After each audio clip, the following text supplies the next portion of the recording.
There are a few papers right now, I'm sure you know them, that suggest our brains have been rewired over the past 10 years, that we think along text, tweets, and PowerPoint bullets. So it's not only counter to our culture, but now human nature. So how do you overcome this rewiring that we've seen over the past 10, 15 years?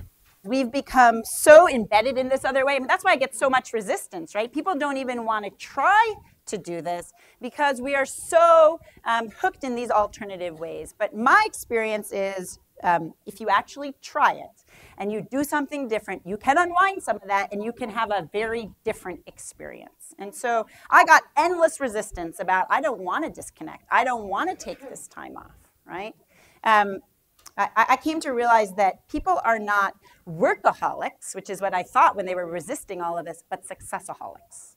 Because if you reward people for not getting engaged in all of this, but actually doing things differently, you find that actually they do it, they find it rewarding, and it's ultimately quite productive.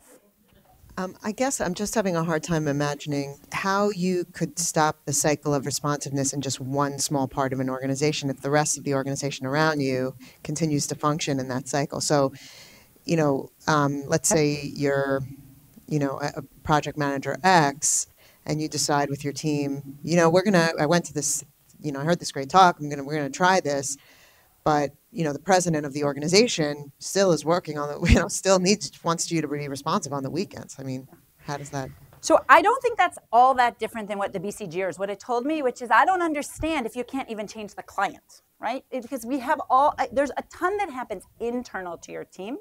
And I'm not suggesting even if you just change your own little world, what I am finding over and over is you will make a huge impact on your life. Because so much of the way we think is the president might call, right? Or all these external things might happen. And it is true, some of them are external. But if you look, what I find over and over is a lot of them are not. A lot of them are us in the ways we're now working together in responding to those demands. So what I suggest is that if you try it on your team, first of all, you will find that you can't manage everything, right? And by the way, BCG, the client does call. And sometimes they actually have to respond. And sometimes they actually break their nights off, right? We set up all sorts of systems so they can cover, but they are not generalists, they're specialists. And many times all somebody needs is to know it'll be till the next day or somebody else can do it. But once in a while, you are the only person who can do it, right? But people are not bothered the 1 in 100 times that you're really needed. It's the other 99 that you're checking and getting engaged in other aspects of the work. So my first answer to you is I think you can do a lot more than we imagine at the team level. And my second is what I'm now finding organization after organization is if you start at the team and you have compelling results, it starts to spiral beyond the team. And that begins to have both the implications that you want about the people feeding into each other. And ultimately there becomes pressure on, let's change the reward systems and actually much bigger organization change as well.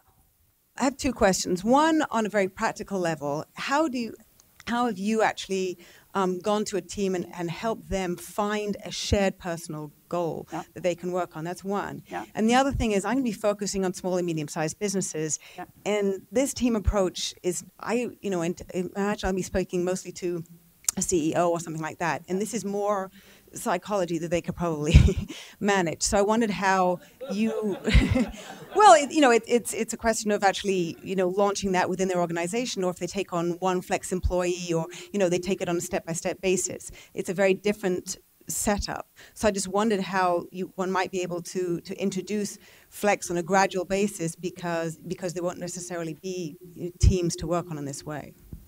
I don't want to introduce it individual by individual. In fact, I'm trying really hard to counter that because I actually think that's the problem. So, not to point fingers at my dear friends at BCG, but they've got every part-time option you can imagine on the books, right? It's totally fine 80% of the time for 80% of the pay, and none of it works, right?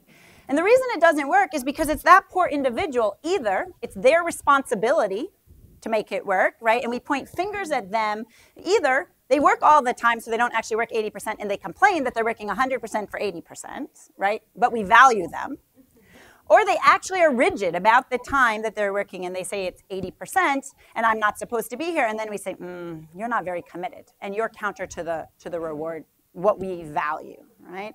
And so my whole approach is I think we have to change work practices, and that's everybody's problem, and we need to do that together, right? So I would want to start with a small team, but not introduce one person and then another person, but find a group that's going to rally together. My teams at BCG did not necessarily all, they didn't all necessarily think they had this problem. I think work life is marginalized. Being always on is everybody's problem. And when it's everybody's problem, then the team, you want to rally the team. So I think to me, it's just a different approach to whether it's you're trying to go one off or at the team level. How do you find this goal? That I actually think is a struggle. We have now worked with multiple organizations trying to do that, and I think it takes some amount of investment in getting to know what are the problems and getting to find something that people rally around, and you don't always get it right the first time.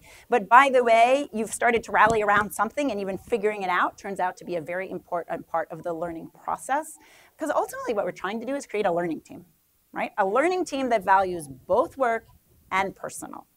And whether we get the goal wrong and we start to create that dynamic or we get it right, it doesn't tend, ultimately we're trying to get it right and the results get much better when it is right, but it hasn't hindered us. It's sort of been an important step in the process. But I do think it's important to recognize that you might not get it right initially, and you need to find something that's really. It isn't that necessarily you won't get it right, that everyone doesn't agree to it. It's that it won't be enough to challenge people to really be rethinking their assumptions.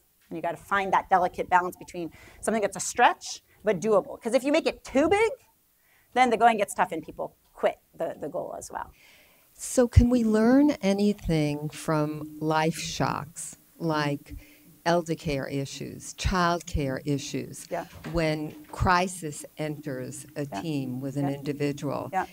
Because we're talking about breaking habit, and can we learn something from that? I mean, what we've found is if you embrace this mindset, when those life shocks happen, you're much better prepared as a team. People are more comfortable talking about those things, and also as a team, you're much better able to rally together and embrace it and work together to address it. We saw that in one of our teams. One of the guys, it's a major deliverable. He's the senior person, and his daughter ends up in the ICU, and he's out for a whole slew of weeks as they're getting ready for huge amounts. And everyone was actually quite nervous, client all the way down. And it turned out the team was able to treat that in a first of all, a much more humane way than they ever would have before, and also to step up and do the work. I mean, part of this is people start working in a different way, and there's an empowerment and a sense of ownership at the team level that takes some of the pressure off the more senior people, and I think they can share more. And so when those things happen, they're better. They have a capacity to handle it better, has been our experience. How do you factor in kind of particular preferences in terms of energy levels of people within there in the same group? Because, for example, some people are more like, yo, I'm totally crisp in the morning. And, if we decided to take the night off, well, that's when my energy is low. That's fine. But if the reverse is, no, don't talk to me until I have coffee, but I can be productive until 1 o'clock in the evening. How do you factor that in? I've learned to ignore it. So I hear endless pushback about that. And the truth is we are all different, and I am in no way trying to find the perfect goal for everybody. So I want to embrace the fact I just need to find something, and people understand that it's meant to rally us together, to show that we can do something with the ultimate goal that then we're going to be able to appreciate our differences, and that's what the conversation's going to be about. So ultimately, we're going to work differently so that we can appreciate that. But in finding my particular goal, back to the question about the goal, I just want something that's shared. If it's not shared time and time again, it doesn't work. And we cannot have a variation on you have morning off and you have night off, because all of a sudden we start having incentive to make our goal a little bit smaller and smaller, or to point fingers at the person who has a bigger one. And so it's just a matter of saying, for the sake of this, we're going to agree on something that should work. It doesn't have to work perfectly for everyone. It's not the best choice for everyone. It's a suitable choice for everyone.